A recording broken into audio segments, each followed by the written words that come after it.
Doctor Yunus আসলে পাওয়ারে বসার পরে একটা বিষয় মানতে হইবে যে নিত্যদিনের যে প্রয়োজনীয় যে জিনিসপত্র সব কিছুতে দাম কিন্তু একদম কম। দেখেন এই যে সবজি লইতেছি করল্লার কেজি মাত্র 30 টাকা। নর্মাল যখন ডক্টর ইউনূস ছিল না তখন কিন্তু এর কেজি ছিল 100 টাকা।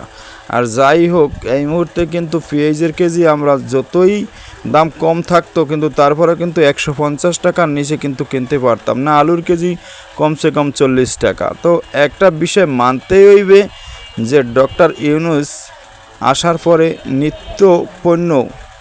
নিত্যদিনের যে পণ্যগুলো এগুলোর কিন্তু দাম অনেক কমছে, এ বিষয়ে কিন্তু মানতেই হইবে।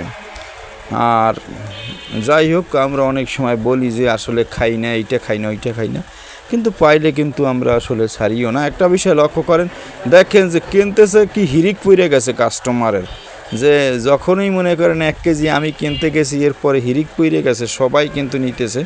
তো আমরা কম টাকায় পাইলে সবাই কিন্তু কেনার জন্য আগ্রহী এবং সবাই কিন্তু কিনতে চাই। আসলে সবজিগুলো কিন্তু